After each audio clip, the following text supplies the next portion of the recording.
بسم اللہ الرحمن الرحیم۔ پارہ نمبر 18 کا خلاصہ پیش خدمت ہے۔ پارہ نمبر 18 جب شروع ہوتی ہے تو سورہ المؤمنون سے شروع ہوتی ہے۔ دراصل اللہ رب العزت نے اس پارے کی ابتدائی آیات میں ایمان والوں کی کچھ ایسی صفات بیان فرمائی ہیں کہ اگر ایمان والے وہ صفات اپنے اندر اپنا لیں تو اللہ رب العزت کے ہاں وہ کامیاب بھی قرار پاتے ہیں اور اللہ تعالیٰ ان کو جنت الفردوس کا مالک بنائیں گے۔ آئیے ہم وہ صفات دیکھتے ہیں، ہمارے اندر ہیں تو خوش آئند، اور اگر ہمارے اندر نہیں ہیں تو پھر ہم ان صفات کو اپنائیں تاکہ ہم اللہ رب العزت کی رحمت، کامیابی اور جنت کے حقدار قرار پائیں۔ اللہ رب العزت فرماتے ہیں قد افلح المؤمنون، فلاح پائی، کامیاب ہو گئے ایمان والے۔ کون سے ایمان والے؟ نمبر 1، الذین هم فی صلاتہم خاشعون، جو اپنی نمازوں کو پوری توجہ، یکسوئی اور پورے اطمینان کے ساتھ ادا کرتے ہیں۔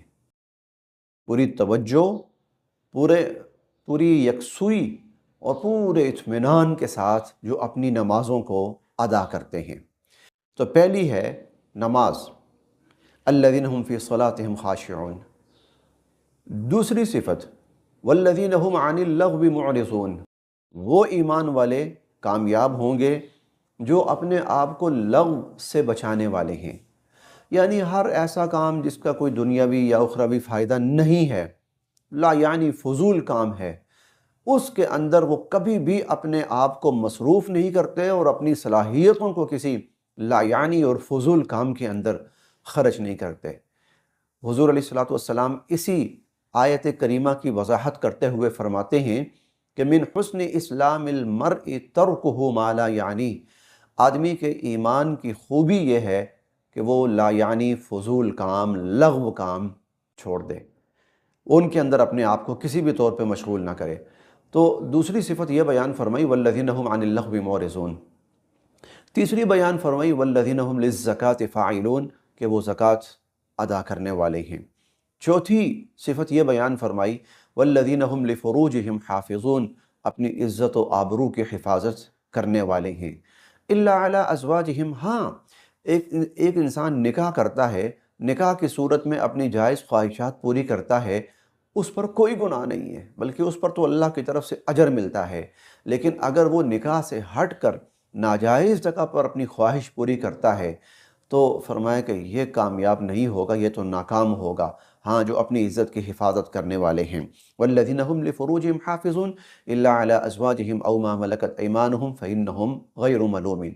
آگے فرمایا والذین هم لاماناتہم وعہدہم راعون، اپنی امانتوں اور اپنے عہدوں کو پورا کرنے والے ہیں۔ امانت، کسی کی امانت ہے تو اس کے اندر کسی درجے کی بھی خیانت نہ کی جائے۔ ایک بات ضرور یہاں یاد رہے کہ امانت کا مفہوم بہت وسیع ہے۔ ہمارے ہاں اس کا تصور بڑا محدود کر دیا گیا ہے کہ کسی نے آپ کے پاس پیسے رکھوائے ہیں یا کوئی چیز رکھوائی ہے تو آپ ان پیسوں اور اس چیز کو بحفاظت رکھتے ہیں اور بعد میں واپس بھی کر دیتے ہیں، تو یہ امانت ہے۔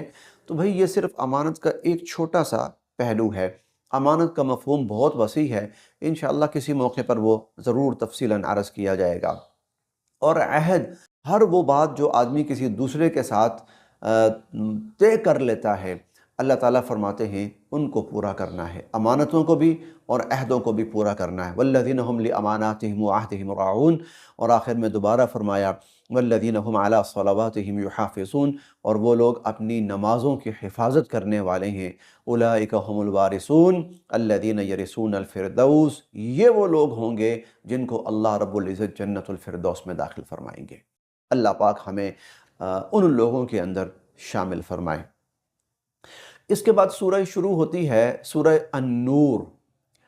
سورہ النور وہ سورت ہے کہ نبی علیہ الصلوۃ والسلام کی خصوصی تلقین ہے کہ اس کو تو ضرور پڑھا جائے، لیکن پڑھنے سے بھی زیادہ اس کو سمجھا جائے۔ کہ اللہ تعالیٰ اس میں کیا فرما رہے ہیں۔ اور خصوصاً حضور علیہ الصلوۃ والسلام فرمایا کرتے تھے اپنی خواتین کو سورہ النور ضرور پڑھاؤ، اور پڑھانے سے مراد وہی ہے کہ ان کو سمجھاؤ، ان کو سمجھ میں آئے کہ اللہ پاک کیا حکم ان کو دے رہے ہیں۔ تقریباً 10 احکامات ہیں جو اللہ رب العزت نے اس صورت میں ایمان والوں کو عطا فرمائے ہیں۔ آئیے اختصار کے ساتھ یہ 10 احکامات دیکھتے ہیں۔ پہلا حکم ہے، اگر کوئی مرد اور کوئی عورت وہ زنا کرتا ہے، بدکاری کرتا ہے، تو اللہ رب العزت نے اس کی سزا بیان فرمائی۔ اللہ تعالیٰ نے اس کی سزا، اس کو کہا جاتا ہے حد زنا۔ حد کہتے ہیں اس سزا کو، حد کہتے ہیں اس سزا کو جو اللہ رب العزت خود مقرر فرما دیں۔ حد اس سزا کو کہتے ہیں جو اللہ رب العزت خود مقرر فرما دیں۔ اللہ رب العزت جو سزا مقرر فرما دیں اسے کوئی تبدیل نہیں کر سکتا، اسے کوئی تبدیل نہیں کر سکتا، اس کا لاگو کرنا وہ لازمی اور ضروری ہے۔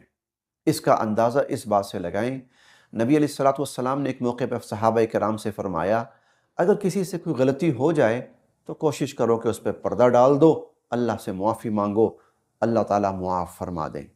فرمایا اگر وہ میرے پاس آ گیا نا، وہ معاملہ میرے پاس آ گیا تو میں پابند ہوں کہ اس کو اللہ کے حکم کے مطابق پھر انجام دوں۔ یعنی حد کے بارے میں آپ نے یہ بات ارشاد فرمائی۔ حد کے بارے میں اگر میرے پاس وہ شخص آ گیا نا تو میں نے تو پھر حد جاری کرنی ہے۔ کیوں؟ حد اللہ رب العزت کی قائم کردہ سزا ہے اور اسے کوئی تبدیل نہیں کر سکتا اور اسے کوئی ختم نہیں کر سکتا۔ تو پہلا حکم یہ دیا کہ اگر کوئی مرد یا کوئی عورت، اور بشرطے کہ وہ کنوارے ہوں، شادی شدہ نہ ہوں، کنوارے ہوں، تو ان کی سزا بیان فرمائی۔ سزا یہ ہے فَجْلِدُوا كُلَّ وَاحِدٍ مِّنْهُمَا مِائَةَ جلدہ، کہ مرد اور عورت دونوں کو 100 کوڑے مارنے ہیں۔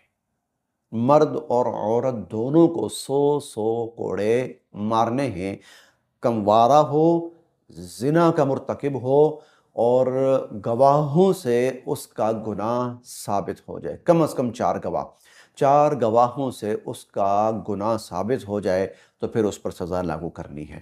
اور اللہ تعالیٰ فرماتے ہیں وَلَا تَأْخُذْكُمْ بِهِمَا رَأْفَةٌ فِي دِينِ اللَّهِ، اللہ کا حکم پورا کرنے میں کسی نرمی کا مظاہرہ نہ کرنا۔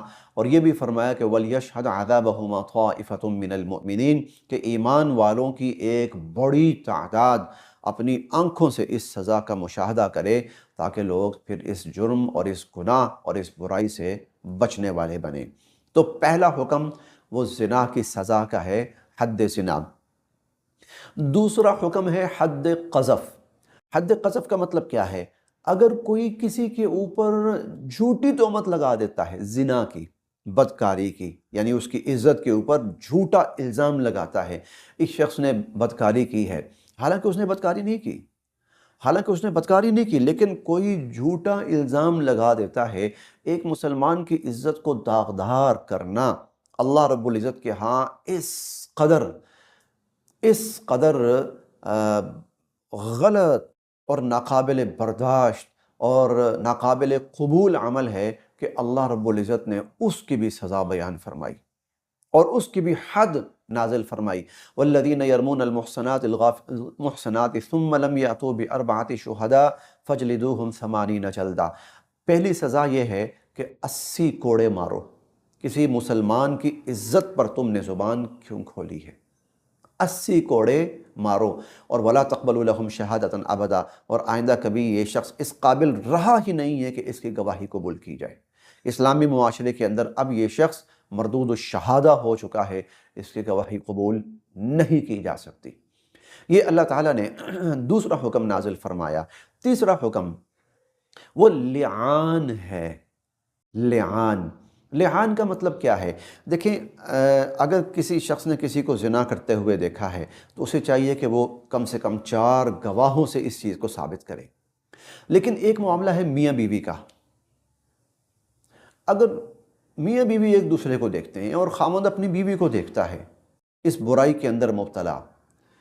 اب دیکھیں اگر وہ 4 گواہ نہیں لا سکتا تو اس بیوی کے ساتھ رہ بھی تو نہیں سکتا جس کو اپنی آنکھوں سے دیکھا ہے۔ اس لیے اللہ تعالیٰ نے یہاں طریقہ مختلف نازل فرمایا، اور وہ کیا ہے؟ اسے لعان کہا جاتا ہے۔ اگر میاں بیوی کا معاملہ ہو تو وہ لعان یہ ہے، خاوند 4 دفعہ اللہ کی قسم کھائے، 4 دفعہ خاوند اللہ کی قسم کھائے۔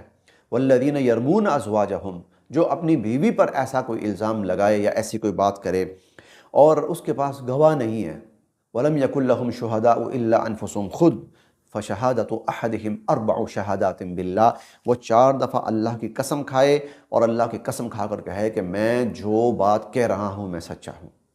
والخامسہ، اور 5ویں دفعہ وہ کہے ان لعنت اللہ علیہ ان کان من الکاذبین، اگر میں جھوٹا ہوں تو مجھ پر اللہ کی لعنت، اگر میں جھوٹا ہوں تو مجھ پر اللہ کی لعنت۔ اب اس کے بعد بیوی سے کہا جائے گا، ہاں بھئی اب تم قسم کھاؤ، تم 5 دفعہ قسم کھاؤ، 4 دفعہ یہ قسم کھاؤ ان تشہد 4 شہادات باللہ انہ لمن الکاذبین، 4 دفعہ قسم کھا کے کہو کہ یہ جھوٹا ہے، اور 5ویں دفعہ قسم کھا کے کہو کہ مجھ پر اللہ کا غضب ہو اگر یہ شخص سچا ہو۔ اگر تو بیوی کہے میں نے قسم نہیں کھانی، میں نہیں قسم کھاتی، تو وہ جھوٹی ثابت ہو گئی اور خامن سچا ثابت ہو گیا۔ اب اس عورت کے اوپر سزا لاگو ہوگی۔ اور اگر وہ قسم کھا لیتی ہے کہ نہیں میں قسم کھاتی ہوں کہ یہ شخص جھوٹا ہے اور میں سچی ہوں، تو اب صرف ایک صورت رہ جاتی ہے اس کے بعد، اور وہ یہ کہ جو عدالت ہے وہ ان کا نکاح فسخ کر دے گی اور ان کا رشتہ ختم کر دے گی۔ یہ لعان ہے۔ یہ تیسرا حکم ہے جو اللہ رب العزت نے اس سورہ مبارکہ میں نازل فرمایا ہے۔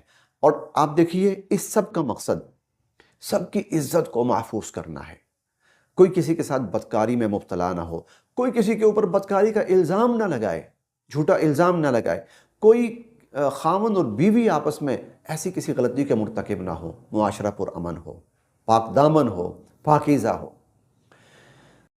چوتھا حکم جو اس صورت میں اللہ رب العزت نے بیان فرمایا وہ یہ کہ ہم میں سے جب بھی کوئی کہیں جائے، کسی کے گھر میں جائے، تو فرمایا 2 کام کرو۔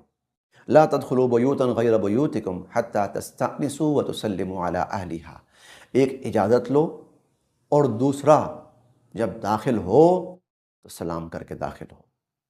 کسی کے گھر میں جب جاؤ اجازت لو اور دوسرا سلام کر کے داخل ہو۔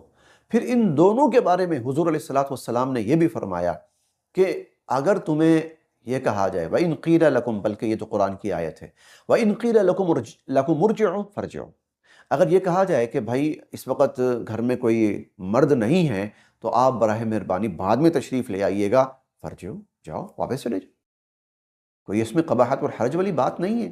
جب وہ گھر میں مرد ہوں تو پھر آ جائیے۔ یا مرد ہے اور کوئی خاتون آتی ہے تو مرد کو چاہیے کہ وہ اس خاتون سے کہے کہ آپ اس وقت گھر میں خاتون کوئی نہیں ہے تو آپ تشریف لے جائیے، جب خواتین فلاں وقت آ جائیں گی تو آپ جب تشریف لے آئیے تو واپس چلے جاؤ، یہ تمہارے حق میں بہت بہتر ہے۔ اور دوسری بات حضور علیہ السلام نے فرمایا کہ لا تأذنوا لمن لم یبدأ بالسلام، جو سلام کے بغیر تمہارے گھروں میں داخل ہونا اس کو گھر میں داخل ہونے کی اجازت ہی نہ دو۔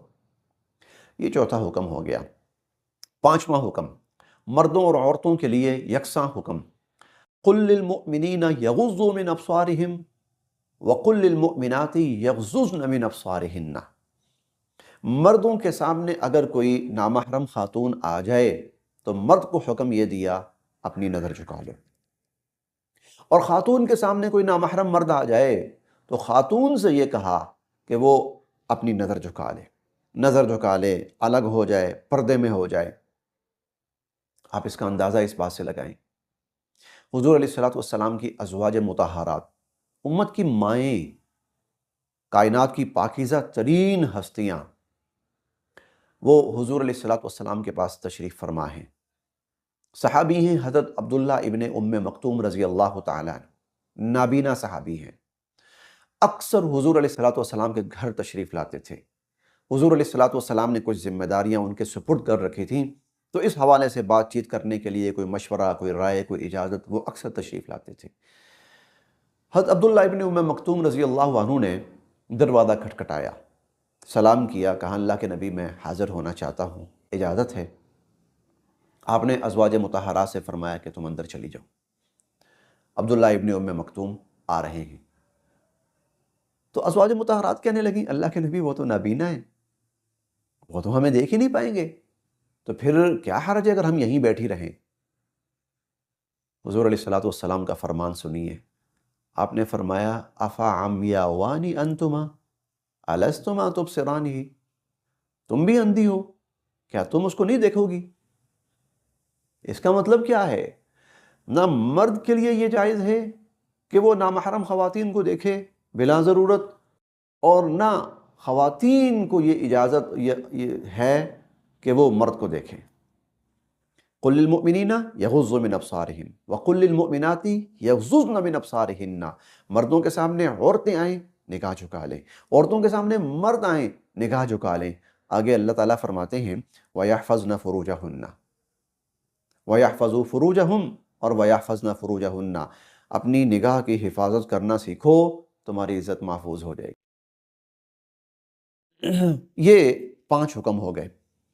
چھٹا حکم خواتین سے متعلق خصوصاً کہ خواتین جب کہیں نکلیں، باہر نکلیں، یا گھر میں کبھی ایسی صورت ہو کہ جو نامحرم مرد ہیں وہ کہیں آمنے سامنے ہوں، نامحرم مرد ہوں، یا خواتین اگر کہیں باہر نکلیں، تو اللہ تعالیٰ فرماتے ہیں کہ لا یبدین زینتہن الا لبعولتہن او آبائہن او آباء بعولتہن، خواتین کا لباس اور ان کی ہر وہ چیز جن سے ان کا حسن، ان کی خوبصورتی، ان کی زینت ظاہر ہوتی ہے، اس کو چھپائیں۔ وہ یخفین زینتہن، وہ اپنی اس زینت کو چھپائیں۔ جیسے خواتین کا لباس یہ ان کو ان کے حسن میں اضافہ کرنے والا ہوتا ہے، جیسے ان کے زیورات وغیرہ یہ ان کے حسن میں، ان کے وجود کا پردہ تو ہے ہی ہے، وہ تو چھپا ہوا ہے ہی ہے، چہرہ تو چھپا ہوا ہے ہی ہے۔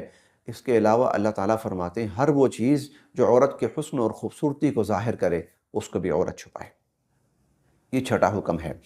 7واں حکم وَأَنكِحُوا الْأَيَامَ مِنكُمْ وَالصَّالِحِينَ مِنْ عِبَادِكُمْ وَإِمَائِكُمْ، اللہ تعالیٰ نکاح عام کرنا چاہتے ہیں، ہر شخص وہ رشتہ نکاح کے اندر منسلک ہو، رشتہ الزواج کے اندر منسلک ہو۔ بلکہ 5ویں پارے میں اللہ رب العزت نے اس کو احسان کے لفظ سے تعبیر فرمایا ہے، والمحصنات من النساء۔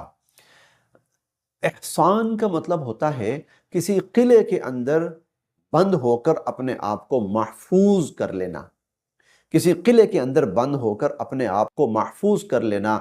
گویا جو شخص نکاح کرتا ہے تو وہ نکاح کی وجہ سے ایک بڑے مضبوط اور حفاظتی حصار میں آ جاتا ہے، اس کی ضروریات پوری ہو جاتی ہیں، اس کی عزت و آبرو محفوظ ہو جاتی ہے۔ تو اللہ تعالیٰ فرماتے ہیں وَأَنكِحُوا الْأَيَامَ مِنكُمْ وَالصَّالِحِينَ مِنْ عِبَادِكُمْ وَإِمَائِكُمْ، ہر وہ شخص جو نکاح کی حیثیت میں نہیں ہے، شادی شدہ نہیں ہے، نکاح شدہ کہہ لیں، نکاح شدہ نہیں ہے، ان کے نکاح کراؤ۔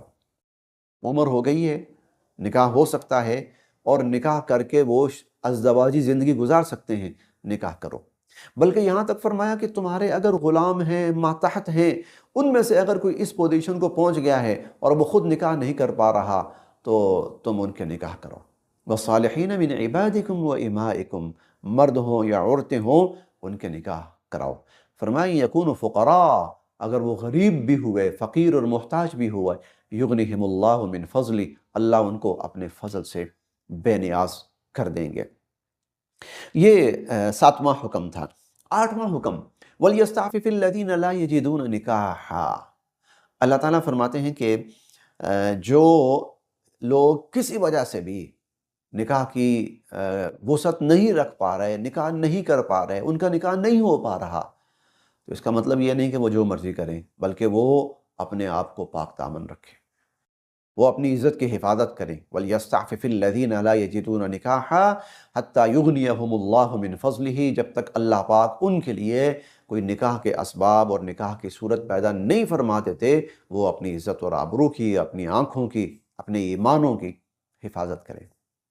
یہ 8 احکامات ہوئے۔ 9واں حکم اللہ رب العزت نے، دراصل یہ سورہ النور جو ہے تو یہ گھریلو، خاندانی اور معاشرتی اصلاح کی سب سے بہترین صورت ہے۔ گھریلو، خاندانی اور معاشرتی اصلاح کی سب سے بہتر صورت ہے، اس لیے اس کے اندر گھر، معاشرہ اور خاندان، ان سب کے بارے میں ہدایات دی گئی ہیں۔ اچھا، جو 9واں حکم دیا گیا ہے وہ یہ ہے کہ گھروں کے اندر ظاہر ہے والدین بھی ہوتے ہیں اور ان کی اولادیں بھی ہوتی ہیں۔ اچھا، جب اولادیں چھوٹی ہوتی ہیں تو انہیں ابھی بہت ساری نزاکتوں کا اندازہ نہیں ہوتا، لہٰذا ایسے بچے جو ابھی چھوٹے ہیں اور انہیں بہت زیادہ نزاکتوں کا اندازہ بھی نہیں ہے، اللہ تعالیٰ فرماتے ہیں کہ ان کو نا ایک تعلیم دو اور ایک اخلاق سکھاؤ اور ایک اچھی عادت سکھاؤ۔ وہ کیا کہ لِيَسْتَأْذِنْكُمُ الَّذِينَ مَلَكَتْ أَيْمَانُكُمْ وَالَّذِينَ لَمْ يَبْلُغُوا الْحُلُمَ مِنْكُمْ 3 مرات من قبل صلاة الفجر وحين تضعون ثيابكم من الظهيرة ومن بعد صلاة العشاء۔ 3 اوقات ایسے ہیں کہ اگر وہ ماں باپ کے کمرے میں آئیں تو نوک کر کے آئیں، اجازت لے کے آئیں۔ 3 اوقات، یہ 3 اوقات وہ ہیں جب انسان آرام کر رہا ہوتا ہے، بے تکلف ہوتا ہے، کہیں لباس اگر اوپر نیچے بھی ہو تو انسان کو احساس نہیں ہوتا، لہٰذا ایسے مواقع پر جب وہ بچے آئیں تو وہ اجازت لے کر آئیں۔ وہ 3 اوقات کیا ہیں؟ من قبل صلاۃ الفجر، نماز فجر سے پہلے، اور من الظہیرہ، دوپہر کو ریسٹ کرنے کے لیے بندہ لیٹتا ہے، ومن بعد صلاۃ العشاء، اور عشاء کے بعد جب آدمی ریلیکس ہو کر لیٹتا ہے تو بچوں کو سکھاؤ اس موقع پر، ان اوقات میں اگر آپ نے ہمارے کمرے میں آنا ہے، نوک کر کے اجازت لے کر آئیں۔ 10واں جو حکم ہے وہ اللہ رب العزت نے عمومی حکم دیا ہے، اور وہ یہ ہے یا ایھا الذین آمنوا اطیعوا اللہ واطیعوا الرسول، اے ایمان والو، اللہ تعالیٰ نے تمہیں جو حکم دیے ہیں اور اللہ کے رسول صلی اللہ علیہ وسلم نے تمہیں جو حکم دیے ہیں ان کی اطاعت کرو۔ وَإِن تَوَلَّوْا فَإِنَّمَا عَلَيْهِ مَا حُمِّلَ وَعَلَيْكُمْ مَا حُمِّلْتُمْ، اگر تم منہ موڑو گے، انکار کرو گے تو ٹھیک ہے، اللہ کا کام تھا تمہیں بتانا، اللہ کے نبی کا کام تھا تمہیں سمجھانا، اور اگر تم نہیں مانتے اب تو آپ خود ہی بھگتو گے۔ احکام ابھی بہت سارے ہیں اور قابل ذکر و قابل توجہ باتیں بہت ساری ہیں، اختصار کے پیش نظر ہم اپنا آج کا سبق یہی مکمل کرتے ہیں۔ اللہ تعالی ہم سب کے لیے عمل کی راہیں آسان فرمائے۔